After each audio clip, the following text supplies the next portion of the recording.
ಇದೇ ನಾಡು ಇದೇ ಭಾಷೆ ಎಂದೆಂದೂ ನನ್ನದಾಗಿರಲಿ.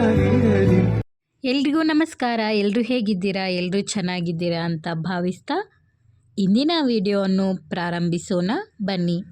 ಇಂದಿನ ವಿಡಿಯೋದಲ್ಲಿ ನಾವು Bengaluru university 3rd semester BA SEP syllabus ಅಡಿಯಲ್ಲಿರುವ ಉದ್ಯೋಗ ಅರ್ಹತಾ ಕೌಶಲ್ಯಗಳು ಮತ್ತು ವೃತ್ತಿ ಅಭಿವೃದ್ಧಿ ಅಂದರೆ employment skills for career development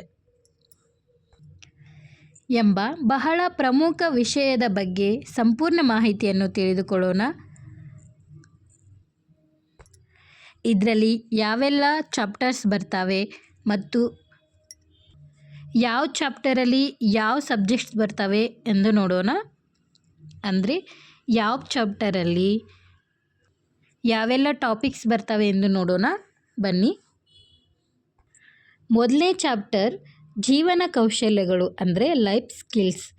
ಇದರಲ್ಲಿ ಸ್ವಯಂ ಅರಿವು ಅಂದರೆ ಭಾವನೆಗಳು, ಸಾಮರ್ಥ್ಯಗಳು ಮತ್ತು ಮೌಲ್ಯಗಳನ್ನು ಅರ್ಥ ಮಾಡಿಕೊಳ್ಳುವುದು, ಗುರಿ ನಿರ್ಧಾರ, ವೈಯಕ್ತಿಕ ಮತ್ತು ಶೈಕ್ಷಣಿಕ ಬೆಳವಣಿಗೆಗೆ ಸ್ಮಾರ್ಟ್ ಅಂದರೆ ನಿರ್ದಿಷ್ಟ, ಅಳೆಯಬಹುದಾದ, ಸಾಧಿಸಬಹುದಾದ, ಸಂಬಂಧಿತ, ಸಮಯಬದ್ಧ ಉದ್ದೇಶಗಳನ್ನು ನೋಡುತ್ತೇವೆ.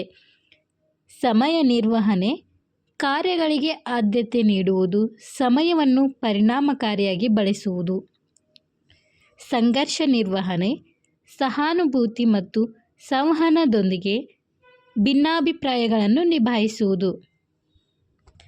ಕೊನೆಯದಾಗಿ ಇದರಲ್ಲಿ ಸಮಸ್ಯೆ ಪರಿಹಾರ ಅಂದರೆ ವಿಮರ್ಶಾತ್ಮಕ ಚಿಂತನೆ ಮತ್ತು ನಿರ್ಧಾರ ತೆಗೆದುಕೊಳ್ಳುವ ಕೌಶಲ್ಯಗಳನ್ನು ಅಭಿವೃದ್ಧಿಪಡಿಸುವುದು.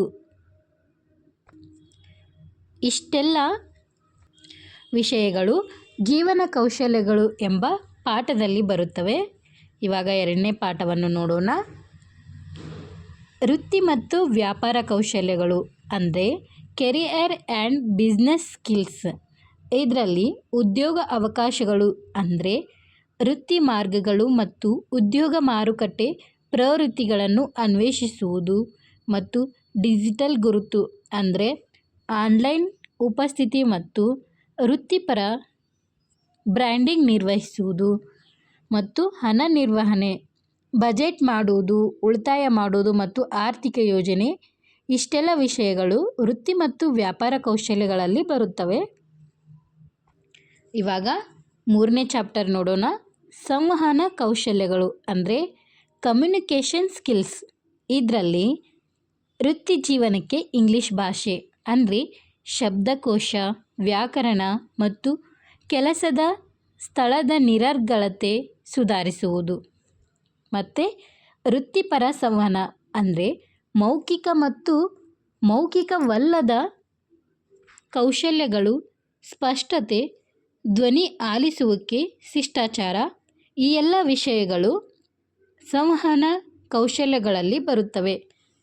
ಇವಾಗ ನಾಲ್ಕನೇ ಚಾಪ್ಟರ್ ಅಂದರೆ ಕೊನೆಯ ಚಾಪ್ಟರ್ ಪ್ರಸ್ತುತಿ ಕೌಶಲ್ಯಗಳು ಅಂದರೆ ಪ್ರೆಸೆಂಟೇಷನ್ ಸ್ಕಿಲ್ಸ್. ಇದರಲ್ಲಿ ವೈಯಕ್ತಿಕ ಮತ್ತು ತಂಡದ ಪ್ರಸ್ತುತಿಗಳ ಮೂಲಕ ಅಂದರೆ ಪ್ರೆಸೆಂಟೇಷನ್ ಮೂಲಕ ಸಾರ್ವಜನಿಕ ಭಾಷಣಗಳಲ್ಲಿ ವಿಶ್ವಾಸವನ್ನು ಬೆಳೆಸುವುದು.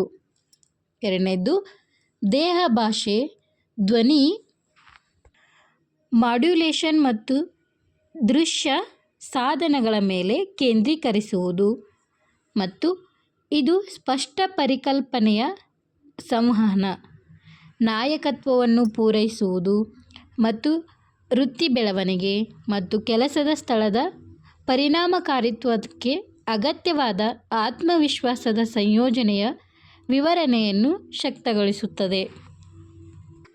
ಒಟ್ಟಾರೆಯಾಗಿ ಈ ಎಲ್ಲ 4 ಚಾಪ್ಟರ್ಸ್ಗಳು ಕೇವಲ ಪರೀಕ್ಷೆಗೆ ಮಾತ್ರವಲ್ಲ, ಜೀವನ ಪೂರ್ತಿ ಉಪಯೋಗವಾಗುವಂತಹ ಕೌಶಲ್ಯಗಳನ್ನು ಕಲಿಸುತ್ತದೆ. ನಿಮಗೆ ಈ ಮಾಹಿತಿ ಉಪಯುಕ್ತವಾಗಿದ್ದರೆ ಲೈಕ್ ಮಾಡಿ, ಶೇರ್ ಮಾಡಿ. ಹಾಗೆ ಕಂಟೆಂಟ್ ಇಷ್ಟ ಆದರೆ ಮಾತ್ರ ಚಾನಲ್ ಸಬ್ಸ್ಕ್ರೈಬ್ ಮಾಡಿ. ಜೈ ಹಿಂದ್, ಧನ್ಯವಾದಗಳು.